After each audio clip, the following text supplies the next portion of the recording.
Hello friends, welcome back to my channel. Today I am sharing a very special Gujarati sweet that is known as Thabdi Penda. I actually discovered this only a couple of years ago when I visited India, and honestly after the first bite I thought, where has this been all my life? It's so unique and instantly become a favorite. So let's check the ingredients. So I have taken 1 liter of full cream milk, 1 cup of sugar, a pinch of alum powder, that is also known as fitkari powder. Here I have taken like the block, but I will make it powder, and some pinch of cardamom powder. So here I am making a powder from a fitkari rock, and you can see I have made a fine powder. You can grind it in a mixture. Now I have taken 1 cup sugar, so I will firstly split them in a half cup. So I will first use the half cup and then use a second half cup for some to make a sugar syrup. So now I have added a 1 liter milk to a thick bottom pan. You can use a non-stick or any steel pan with a thick bottom, and added a half cup of sugar. Now once the milk start boiling, I will add pinches of fitkari powder and now keep stirring. You will see the milk start curdling. So now we need little bit more of fitkari powder. Now I had added 1 more pinch, so it will be total around like a half teaspoon. Now you can see like it has curdled completely. Now you can see it has curdled perfectly.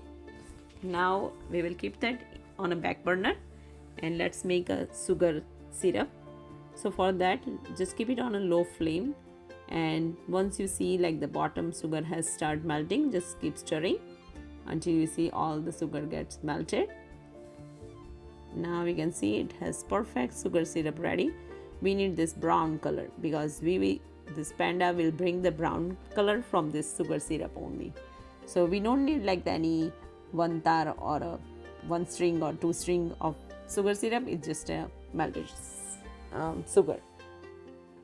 Now just bring that mixture back to the burner and add this hot sugar syrup to the mixture. Now you will see it has changed its color, and now the only thing we need is the patience.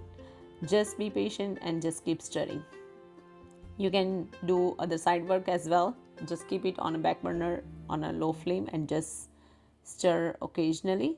Otherwise I have just keep it on a high flame and I will continuously stirring it. Just make sure don't stick to the pan. So now you can see that all the water gets evaporated, it has burned out and it gets more thickened.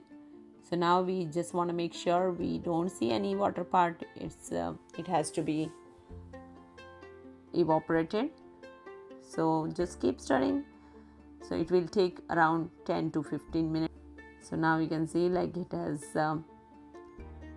very little amount of water left. So here I have added like the pinch of cardamom powder.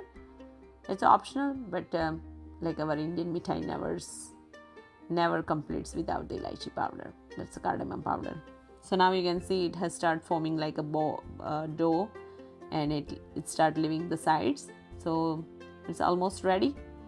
Now we will turn off the stove. We will just make sure there is no water left.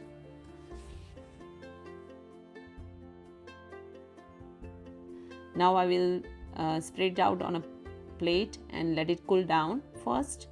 Now apply some ghee on between your palm and just roll it between your palm, and you can form it like a ball, or you can mold it in any mold that you have.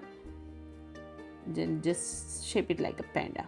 You can even make it like a modak shape, just because the Ganesh Chaturthi is around the corner. Now I will garnish it with some almond slivers.